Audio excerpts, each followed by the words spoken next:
Después de que vimos las formas cuadráticas en los videos pasados, ahora vamos a darle una aplicación muy importante que es el Hessiano. ¿Para qué sirve el Hessiano?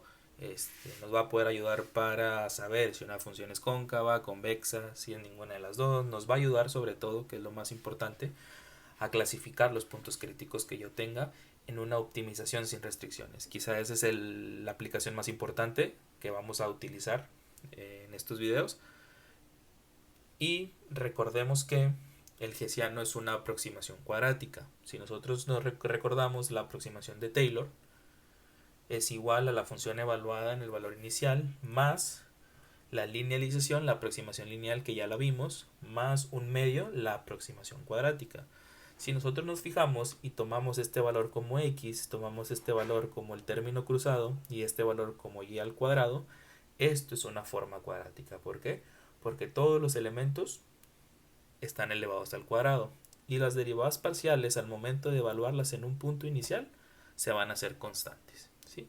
Entonces, al tener una forma cuadrática de dos variables, yo puedo hacer mi Hessiano o mi forma cuadrática, la puedo anotar como una matriz, como ya lo vimos antes, donde aquí serían los términos de las variables al cuadrado, perdón, los coeficientes, que en este caso sería f de xx, f de y, y en los términos cruzados, como tengo dos veces la derivada cruzada, voy a poner uno y uno de este lado. Entonces, ya teniendo esto, vamos a hacer un ejercicio que me dice que hay que encontrar el hessiano de la función h de x, y igual a e a la x más 2x menos 3y menos logaritmo natural de y. Entonces lo que hay que hacer primero, pues como tengo que calcular las segundas derivadas, necesito empezar por calcular las primeras derivadas. Entonces voy a calcular f de x de la función y sería e a la x más 2. Y aquí mismo voy a calcular f de xx, que sería e a la x. Voy a calcular ahora f de y, que sería menos 3 menos 1 sobre y. Y después f de y, que sería 1 sobre y al cuadrado, ¿verdad? Porque esto sería y a la menos 1 por menos es más, y a la menos 2, 1 sobre y al cuadrado, y f de x con respecto a y, o f de y con respecto a x, dependiendo de cuál se les haga más fácil derivar, pues sería 0, ¿no? Acuérdense que este siempre debe ser igual si yo derivo x con respecto a y o si derivo y con respecto a x. Aquí me fijo que si derivo x con respecto a y, como no hay y, todo es constante, se hace 0. Y si derivo f de y con respecto a x, como no hay x, también es 0. ¿Ok? Entonces, ahora voy a pasar a hacer mi hessiano. Mi hessiano va a tener la forma que en la primera posición va a ir la segunda derivada parcial con respecto a x. Entonces voy a agarrar f de xx y lo voy a poner aquí.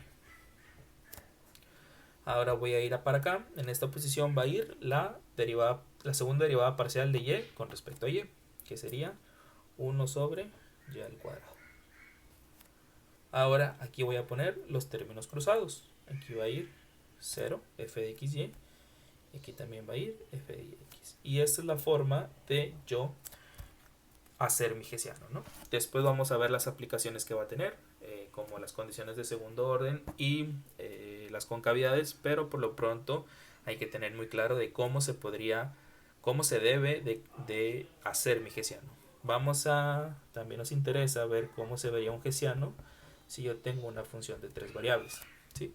Aquí solamente voy a poner cómo se vería, no voy a dar un ejemplo de una función, porque es muy sencillo si ustedes buscan alguno y lo puedan hacer. Entonces, ¿cómo sería una función de tres variables? El hessiano, pues ya sabemos que va a ser una matriz de 3 por 3, donde igual se mantiene que en la diagonal principal van a ir los elementos al cuadrado, f de xx, f de y y f de zz. En esta posición va a ir f de xy, que también va a ir acá. En esta posición va a ir f de xz, que también se va a poner de esta forma. Y en esta posición va a ir f de yz y f de yz. Entonces esta es la forma de hacer un hessiano de tres variables.